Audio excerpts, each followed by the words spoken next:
Olá, pessoal, boa noite. Eu vou fazer esse vídeo aqui para vocês, esclarecendo um pouco mais sobre a pesquisa de vocês, tirando algumas dúvidas específicas que me foram perguntadas, mas vou aproveitar para dar uma geral, que acho que isso ajuda todo mundo, né?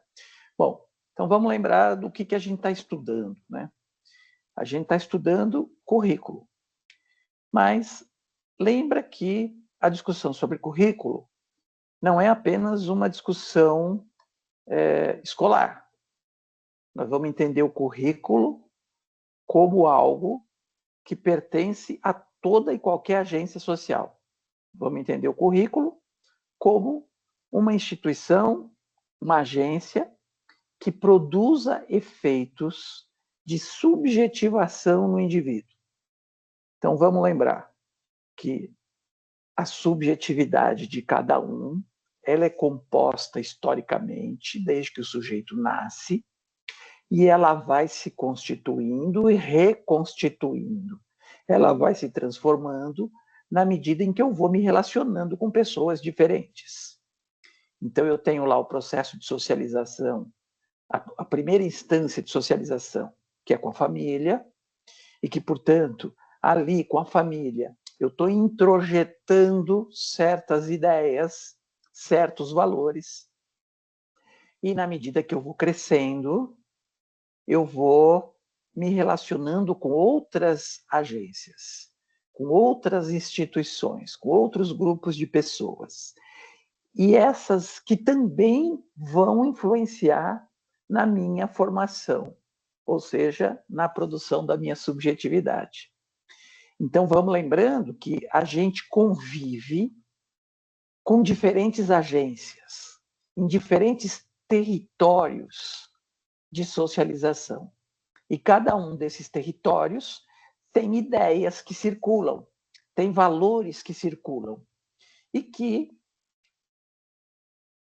quase sempre pode haver ou há conflitos de saberes que circulam, de comportamentos indicados, de valores que circulam nesses centros. O que fazemos nós?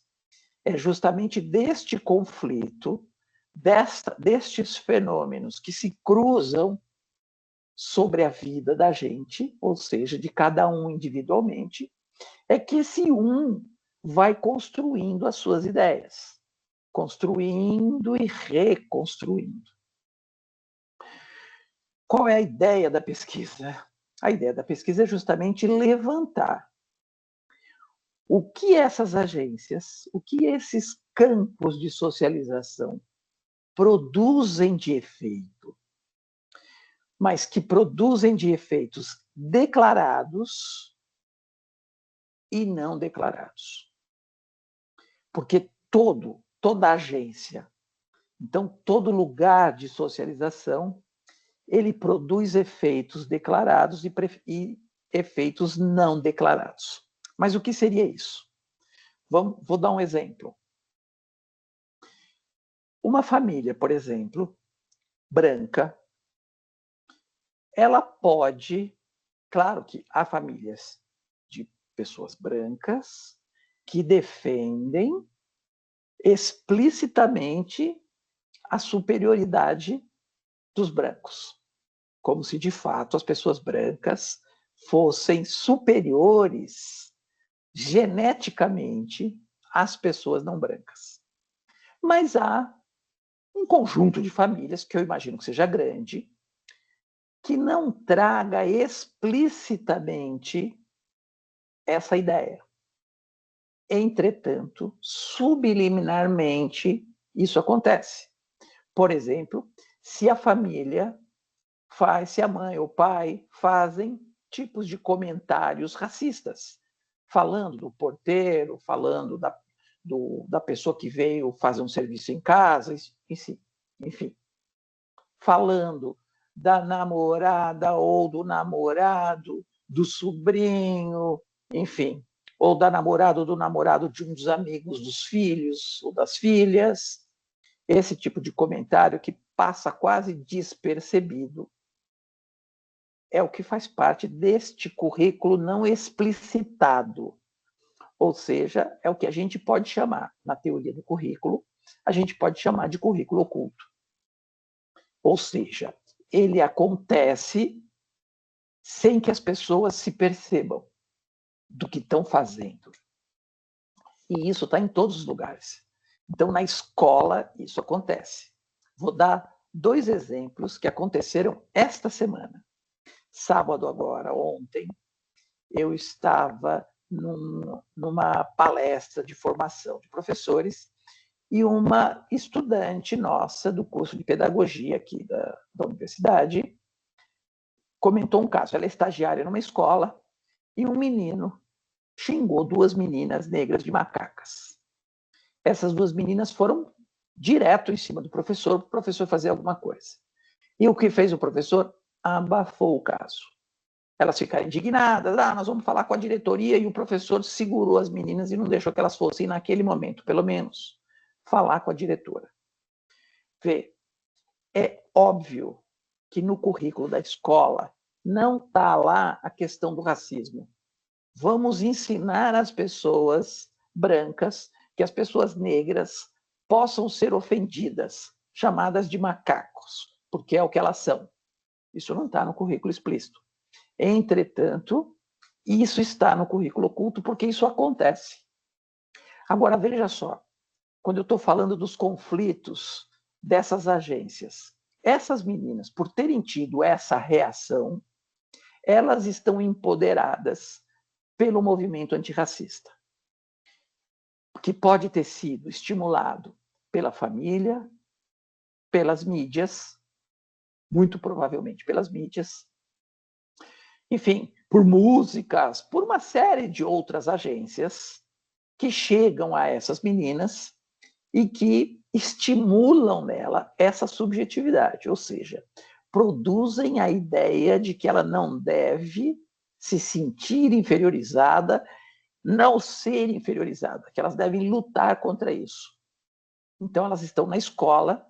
Então, a escola, dentro do Brasil, portanto, um ambiente racista, elas a todo instante têm que estar alertas e atentas para lutar contra isso, e você tem na posição de professor um sujeito líder no desenvolvimento do currículo que faz justamente o contrário, né? Ele abafa. Ao abafar, o que ele está dizendo? Ele está dizendo para o menino branco que, beleza, pode continuar, que é isso aí. E está dizendo o que para as meninas? Segura sua onda, porque é isso aí. É isso que vocês são. Um outro exemplo, eu tenho um projeto com os meus alunos de educação física que a gente vai, uma vez por semana, numa escola pública, e a gente desenvolveu o projeto aqui na universidade e eles foram aplicar nessa escola. E a gente está junto lá, com os alunos da escola, do ensino médio. E aí o menino, eles estavam falando sobre peteca. Então, a peteca, o nosso projeto é sobre a cultura indígena. E eles estavam falando sobre a peteca e sobre a peteca como esporte. E aí o menino fala que o Brasil não foi campeão mundial de peteca, mas o importante é que não ficou atrás da Argentina. E aí eu perguntei para ele por que daquela mensagem preconceituosa, xenófoba contra os argentinos. Eu falei, o que você espera desenvolver? Por que você espera desenvolver nestes alunos que estão aqui o ódio pelos argentinos? Vê, por que alguém tem ódio dos argentinos? É óbvio que esse ódio pelos argentinos ele foi construído pelas mídias, especialmente pela televisão, especialmente por pessoas do esporte, como Galvão Bueno, entre outras, enfim. E que este meu aluno da faculdade, estudante da faculdade, está se formando esse ano, faz disso um elemento do currículo. Então, veja que as contradições dentro das agências, elas acontecem. Elas estão presentes. Então, o que eu espero desse trabalho é que a gente construa essas ideias. Então, eu vou passar aqui uma apresentação, mas deixa eu só dar mais alguns exemplos aqui. Então, vamos pensar aqui. a gente precisa saber, então, quais são as ideias principais. Então, vamos pensar aqui. O que uma família branca, uma família caucasiana, pensa sobre educação? Que tipo de influência ela exerce sobre seus filhos sobre a educação? Que tipo que uma família birracial exerce as ideias sobre educação? Que tipo de pressão exerce, de influência exerce? Que valores circulam numa família negra, numa família monoparental? Pode ser que a gente encontre que numa delas a questão da educação é prioridade, enquanto que numa outra a prioridade possa ser o trabalho. Que ideias atravessam as famílias? A gente sempre tem a ideia de que as famílias são todas iguais, que todo mundo é tudo igual. Só quando você convive mais proximamente com uma outra família que você vê que as coisas são muito diferentes. Cada família tem uma história diferente. E como nós somos atravessados por essas influências todas, é claro que a questão da cor da pele, o fato de ter mais ou menos melanina na pele, isso faz diferença no processo de subjetivação. Porque que mundo eu estou subjetivando? Né? Eu tenho um aluno, está se formando agora, um dia saiu correndo, atrasado para a aula de inglês de manhã, e entre ele e o ônibus que estava chegando no ponto, tinha os policiais. Ele é negro, os policiais o pararam, perguntaram onde ele ia com tanta pressa, 7 horas da manhã. Ele disse que ia para a aula de inglês. Eles riram do menino, que estava indo para a aula de inglês, pegaram a mochila dele, jogaram no chão tudo que tinha dentro da mochila, viram que só tinha livros de inglês e o dispensaram. Ele perdeu o ônibus, evidentemente. Hoje, ele está no 8º semestre, ele fala inglês, ele é professor de inglês, ele está dando aula de educação física numa escola bilíngue. Ele dá aula de educação física em inglês. Esse mesmo menino foi atacado por 2 policiais que riram dele, que não acreditavam, que acharam muito estranho um negro correndo às 7 horas da manhã. Tá? Então, essa é uma dica. Um dos trabalhos que nós vamos ter aqui é o do grupo do Rodrigo, lá que está discutindo segurança pública. Eu estou dando um exemplo aqui de segurança pública, de como o currículo da segurança pública funciona. Não o currículo explícito, mas o implícito. Embora esse explícito seja também explícito, de certo modo. Ele é, digamos que, oficiosamente explícito. Né?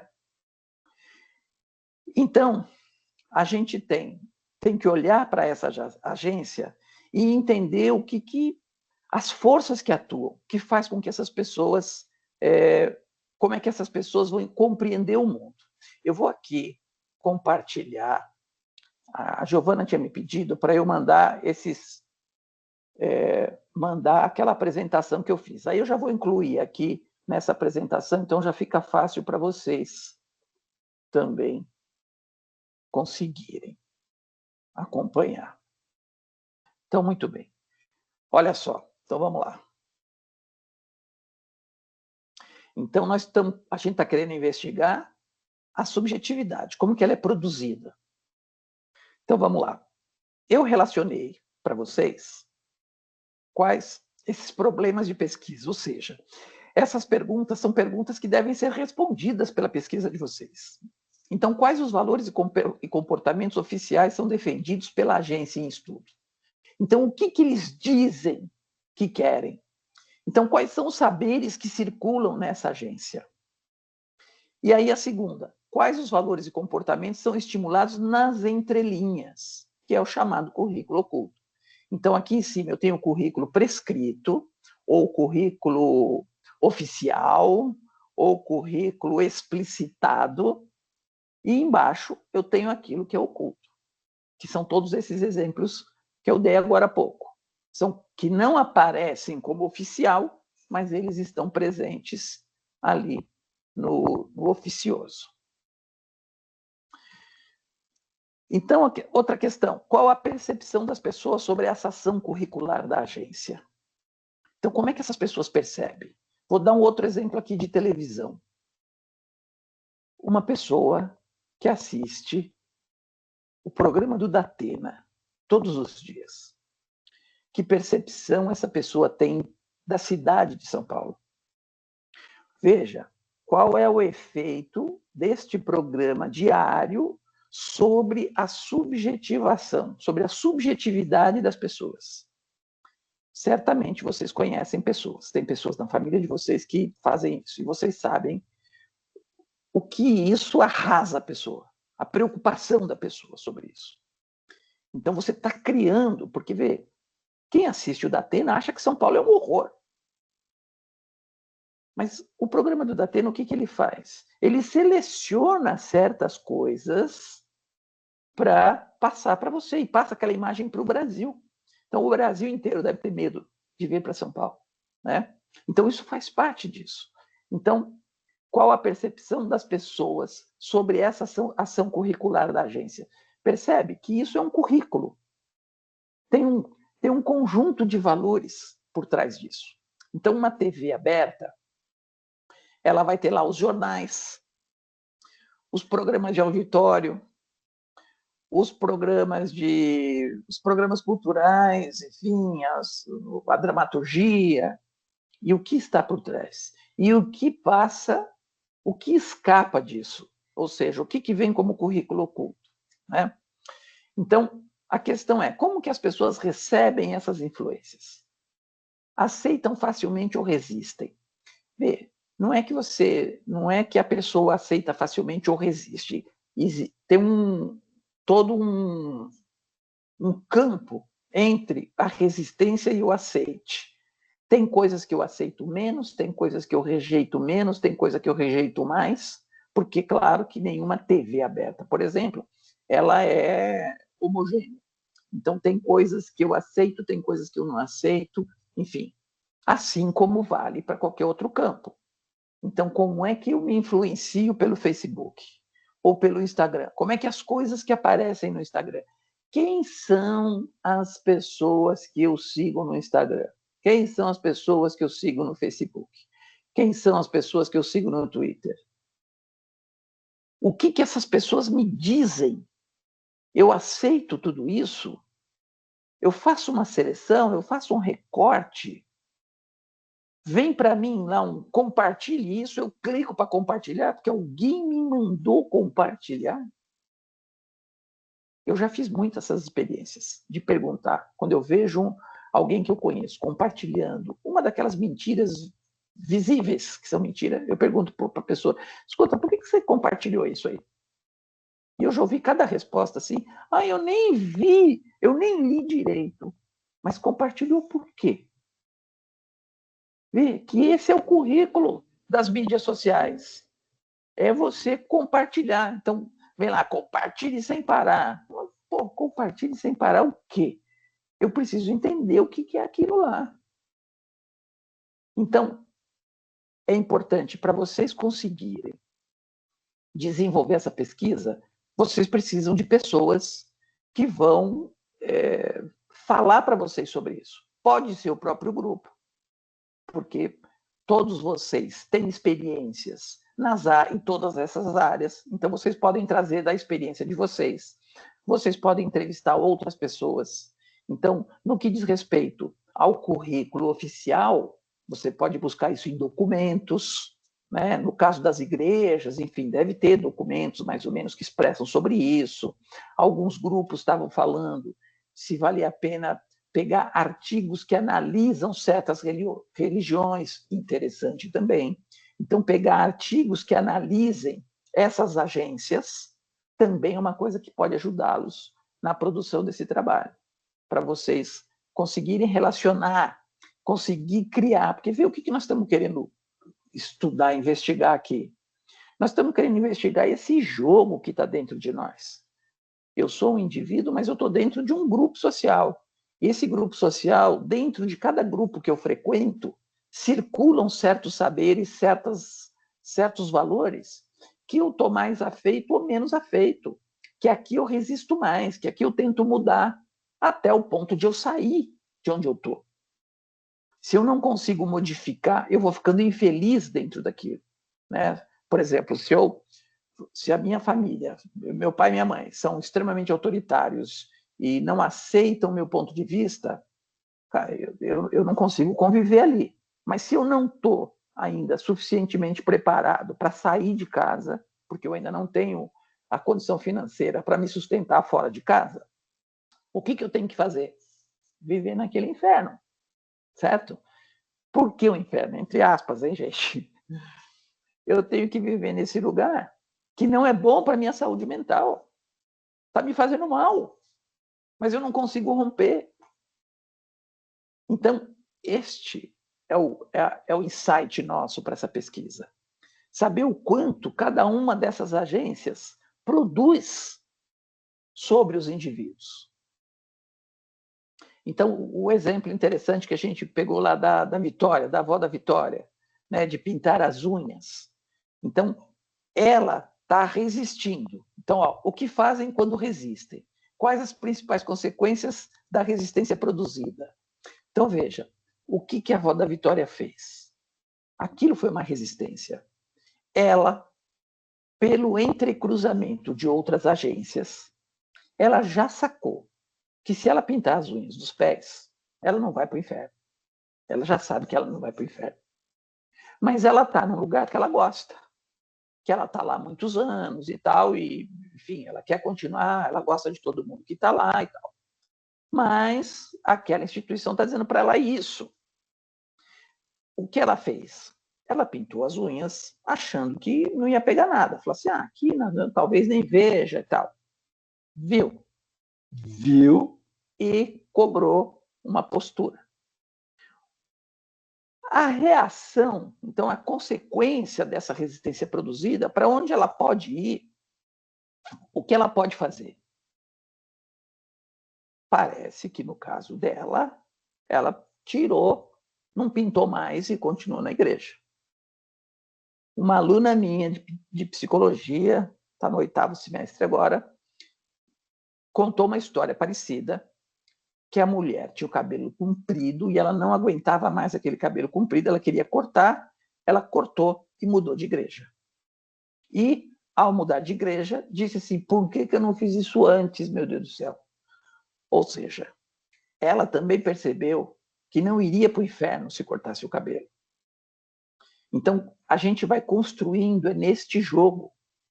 Muitas vezes, as formas que as agências encontram de dominar é pelo medo.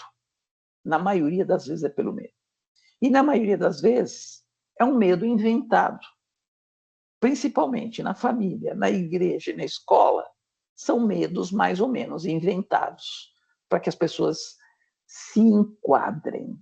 Porque o objetivo da sociedade, digamos assim, é enquadrar, para que ela não se mude, para que ela continue daquele jeito.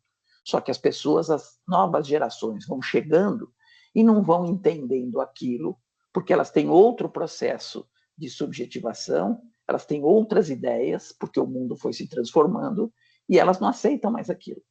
Só que muitas vezes ela tem que aceitar. Você está num trabalho, você está trabalhando num lugar que te faz mal.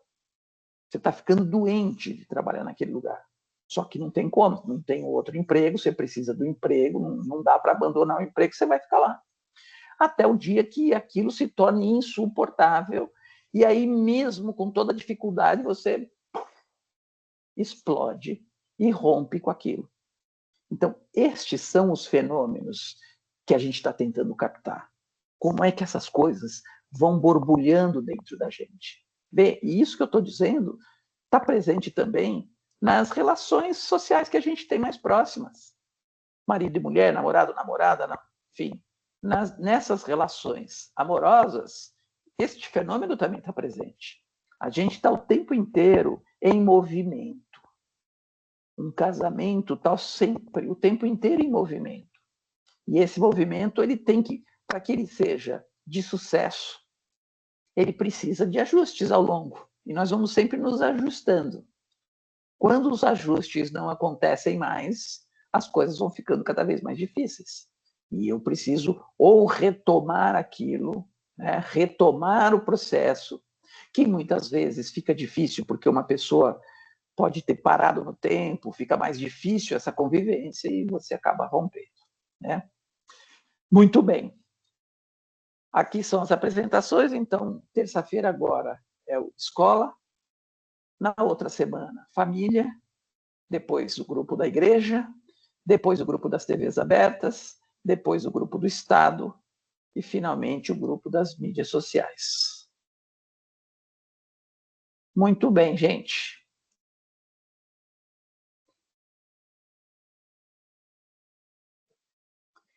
Eu espero ter conseguido explicar para vocês aqui legal. Se vocês tiverem dúvida, terça-feira estaremos em aula, podemos tirar dúvidas ali, enfim, no intervalo, depois da aula, enfim, ok? E quem precisar também pode me mandar pelo WhatsApp, tá bom? Valeu, gente. Um abraço. Até terça. Valeu. Tchau, tchau.